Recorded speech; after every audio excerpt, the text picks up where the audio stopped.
Assalamualaikum warahmatullahi wabarakatuh. Rabbi shrah li sadri wa yassir li amri wahlul min lisani yafqahu qawli.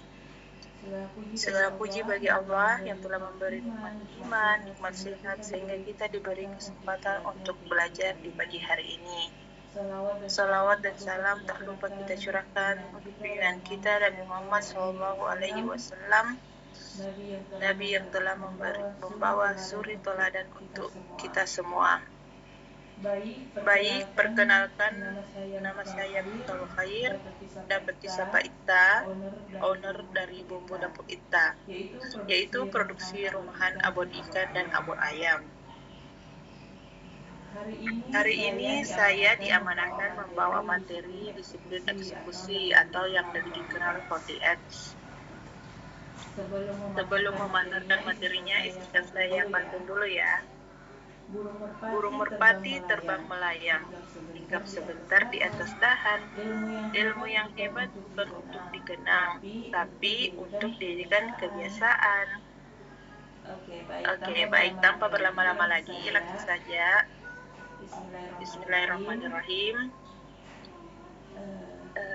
Disiplin eksekusi. Mengapa sih kita perlu mempelajari 4DX ini? Yang pertama itu untuk memahami bahwa keberhasilan ditentukan oleh seberapa disiplin kita mengeksekusi goals kita. Karena goals tanpa eksekusi hanyalah halusinasi. Seperti itu ya Bapak Ibu. Yang kedua, menyadari pentingnya memiliki ukuran keberhasilan yang jelas. Mungkin selama ini kita hanya bekerja saja, mendapatkan uang, mendapatkan profit tanpa ada ukuran dari keberhasilan. Apakah itu bisa disebut berhasil atau tidak? Karena tidak memiliki ukuran. Jadi 4DX ini hadir untuk membantu kita untuk memburukan ukuran yang jelas dalam usaha kita. Yang ketiga itu untuk membantu mencapai target secara konsisten melalui disiplin eksekusi. Nah, Elsen Power Matrix ini adalah alat manajemen waktu untuk mengatur tugas-tugas yang akan dikerjakan dan membagi 4 kuadran. Jadi, yang di kuadran pertama itu ada yang namanya kerjaan penting dan mendesak. Nah, seperti apa pekerjaan penting dan mendesak itu? Contohnya bayar pajak yang akan jatuh tempo. Ini perlu kita kerjakan segera dan jangan ditunda. Artinya harus segera diselesaikan. Ini penyakitnya biasa UMKM suka tunda-tunda, akhirnya pas di akhir merasa gosip. Yang kedua yaitu penting tapi tidak mendesak. Pekerjaannya itu perlu perencanaan yang matang. Contohnya pembukaan cabang. Ini sebenarnya harus diprioritaskan. Kemudian yang ketiga itu tidak penting tapi mendesak. Nah, yang seperti ini sebenarnya bisa didelegasikan ke bawahan. Seperti apa itu? Karena atau toilet rusak atau lampu mati. Sebenarnya itu tidak perlu owner yang turun langsung, bisa didelegasikan. Seperti itu. Yang ketiga itu tidak penting dan tidak mendesak. Seperti apa contohnya? Sosmed. Ini yang biasa menghabiskan banyak waktu tanpa kita sadari. Ternyata habis waktunya tidak produktif. Jadi itu yang harus kita hindari. Apa sih 4DX itu atau disiplin eksekusi itu? Jadi 4DX adalah kerangka kerja yang dirancang untuk mencapai goalsnya kita, untuk mendapatkan hasil yang nyata. Seperti itu Bapak Ibu. Nah, 4DX ini memiliki 4 prinsip. Yang pertama itu fokus pada goal yang paling penting. Jadi setting fokus pada hal yang paling penting. Langkah pertama yaitu fokus on weekly important goals. Jadi dalam menentukan goal itu tidak boleh terlalu banyak, maksimal itu 3 Bapak Ibu. Dalam menentukan goal juga harus jelas. Kayak contohnya ini, goal meningkatkan penjualan. Ini kurang spesifik. Jadi dalam menentukan goal harus spesifik, seperti kayak contohnya meningkatkan penjualan repeat order di angka 100 juta di bulan Juli 2026. Jadi ada angka capaian dan ada tenggang waktu. Nah, ini dalam menentukan goal ada namanya teknik SMART. Artinya apa? S-nya itu spesifik. Spesifiknya seperti apa contohnya tadi? Meningkatkan penjualan produk abon, ayam atau ikan sebesar 100 juta. Jadi dia spesifik melalui mitra atau reseller. Measurable artinya terukur.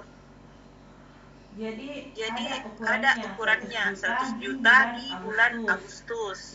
Seperti itu. Achievable itu artinya dapat dicapai dan harus selaras dengan tujuan dan memiliki batas waktu. Ya, seperti contohnya ini Ibu, meningkatkan penjualan produk.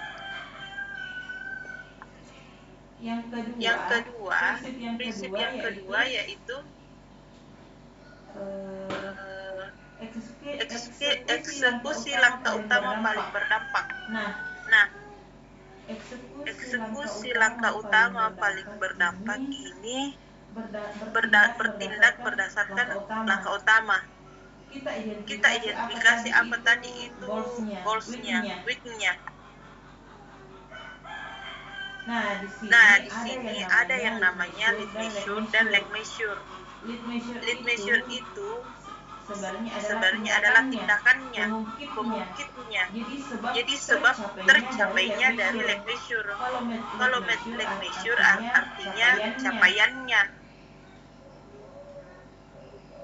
Nah, contohnya, weeknya, goalnya mencapai peningkatan penjualan repeat order sebesar 100 juta di bulan Juli 2026. Lead measure-nya apa?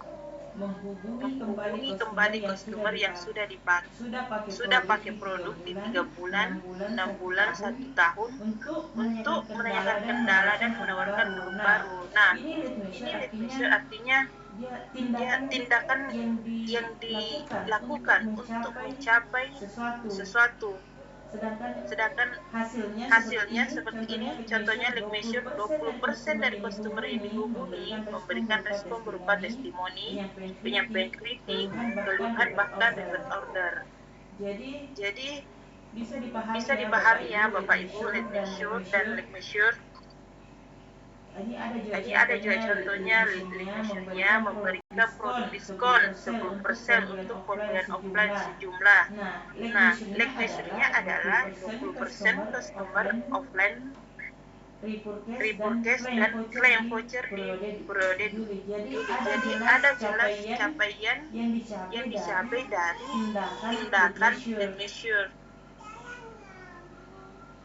Yang ketiga, sajikan scoreboard yang memotivasi.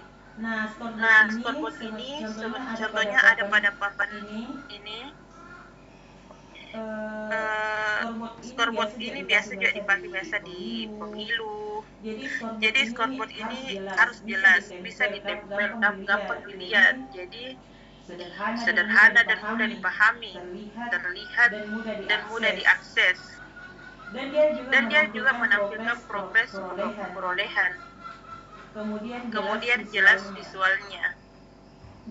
Jadi bisa ditempel di dinding untuk gampang meng-cross check. Oh, sudah sampai di sini capaiannya misalnya. Seperti itu. Yang keempat itu ciptakan irama akuntabilitas. Jadi disiplin eksekusi yang keempat itu kita kawal pelaksanaan dan akuntabilitasnya. Jadi pengecekan rutin, eksekusi hingga tercapai goalnya, weeknya. Nah, untuk menciptakan irama akuntabilitas ini bisa dilakukan dengan cara apakah setiap minggu melakukan meeting, atau setiap bulan, ataukah melalui daily briefing, atau setiap hari melakukan briefing sama tim untuk mencapai weeknya kita. Nah, ini salah satu contoh bagaimana penerapan disiplin eksekusi roadmap by Coach Ridwan Abadi. Ini contohnya ada nama usaha dibuat oleh.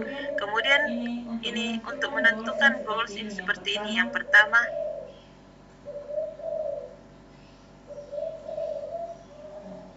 tadi. Nah, ini ada contohnya. Ada goalnya menentukan angka keterlambatan klaim dari 10% menjadi 5%. Itu weeknya. Kemudian mengeksekusi langkah utamanya ini ada poin-poinnya, yaitu misalnya eksekusinya melakukan rekrutmen tim packing. Kemudian kita kawal pelaksanaannya. Jadi ada kayak maps yang dibikin untuk mencapai mission-nya kita. Seperti itu. Dan jangan lupa gunakan konsep ABUT. ABUT itu apa? Hanya apa yang ingin dicapai, dia tumbuhkan. Apa yang ingin dicapai atau tumbuhkan. B-nya bagaimana cara mencapainya. U-nya ukuran keberhasilannya apa. Dan D-nya disiplin merencanakan, menjalankan, dan melaporkan hasilnya. Ini ada hadis tentang kedisiplinan. Sesungguhnya Allah mencintai jika seseorang melakukan sesuatu pekerjaan dengan itqan. Itqan apa itu? Tepat, terarah, dan tuntas. Ayat Tabrani. Ya, seperti itu. Jadi kesimpulannya, Bapak Ibu, 4DX ini hadir untuk memudahkan kita untuk merancang goals-goals kita dengan cara membuat bagan yang terdiri dari leg measure dan leg measure-nya. Seperti itu. Jadi untuk selanjutnya akan ada PR ya Bapak Ibu. Nanti PR-nya di-share melalui grup. Terima kasih pemaparan dari saya. Lebih dan kurangnya mohon dimaafkan. Billahi taufiq wal hidayah. Assalamualaikum warahmatullahi wabarakatuh.